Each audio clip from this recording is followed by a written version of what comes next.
Wasabi, welcome back to the channel. Today's battle is on the Steppes map and we've got Licheron in the Object 430U, the Tier 10 Soviet medium tank. Sometimes considered as a bit of a heavium.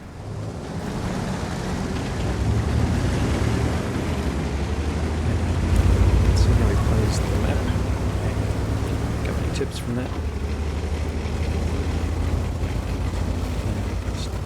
Medium of course got reasonable armour and very punchy gun, 400 alpha roughly. So a little bit different from the 140s sort of line, TC2A etc. Just coming down this line, potentially some TDs at the back and mediums, even heavy tanks, so it's a very mixed sort of battleground on this side of the map. We tend to get more heavy tank play on the other side. It's not exclusive. He's just trying to spot the hill there. A bit hard to see if he was spotted there. Maybe perma spotted by the M48 pattern, which can be a bit dangerous given that there potentially can be and you see he's spotted the Kranwagen on proximity spotting as well. So while he's spotting them, they're also spotting him. Makes him a bit vulnerable, so he's not going to poke up too far. Of course he can expose a bit of his turret, but try and keep his gun pointed towards the hill when he does that. At this point, he's managed to pick up some assisted damage on the pattern. He's got some support from the pattern on his side. Looks like a Guerrilla 15 as well at the back. It's the one that shot into the pattern. At this stage, just content to keep these guys spotted and hope they'll poke out. A bit of a stalemate at this point, but it's 2v1 and potentially further tanks at the back, so need to be a bit patient at this stage of the game.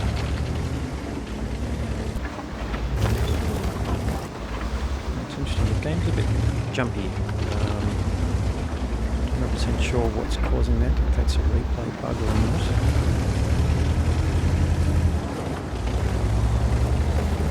You can see from the frame rates that should be pretty good. Ping on his player. I can see from the ping meter it's getting a little bit of lag every now and then. Alright. Managed to get a shot into the pattern. You can see there, nice 439 hit points of damage meted out to the pattern. Just keep an eye on that indicator next to the ping. I'd say that it's getting a little bit of lag here. That's just affecting the replay, so apologies for that, but hopefully you can follow along. Alright, Kranwagen, he wants to tempt out. This part of this play style is to try and tempt them to poke a bit and try and get a shot on him. Kranwagen's got decent gun oppression, but he's managed to get a bit of assisted damage out of the crane as well. And that's potentially got his 4x5s backing him up as well. So he's attracted a bit of support here. That 4x5 was earlier in the middle of the map. Pattern's come down to help him.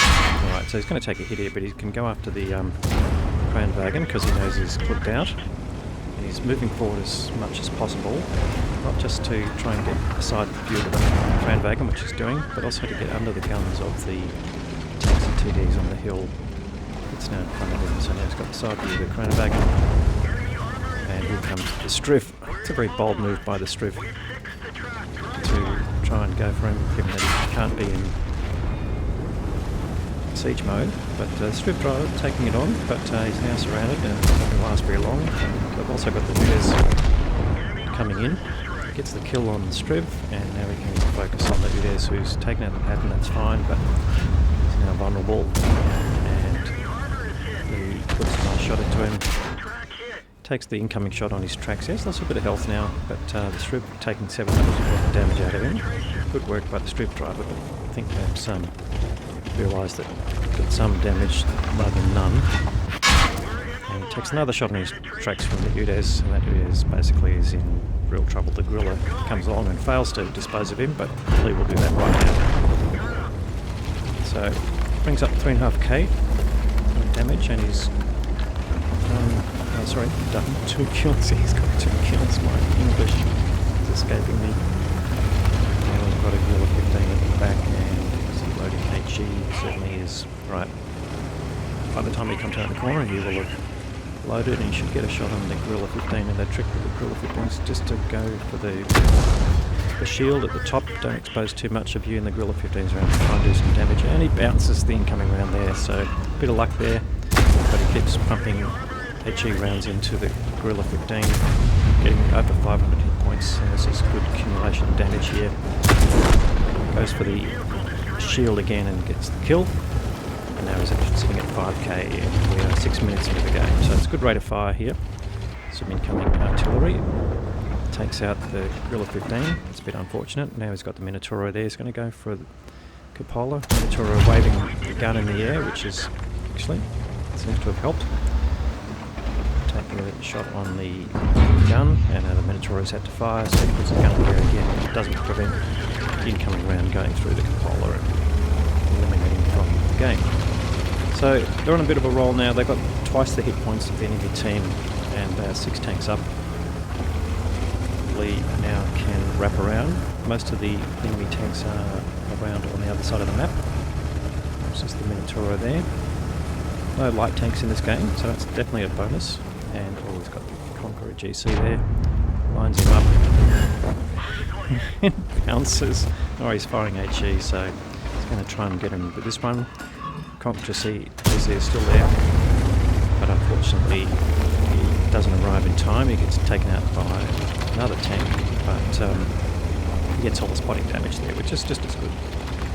He's already sitting at 7k of combined damage, and now he's found another arty.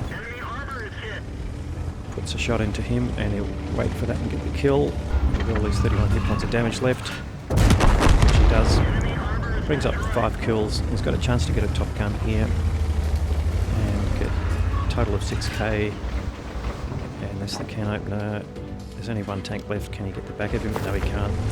Well, that's the battle, and it's lasted a whole 7 minutes or maybe less. Let's go and look at the details. Well, he's just missed out on 6k, 5,979 hit points of damage and 5 kills.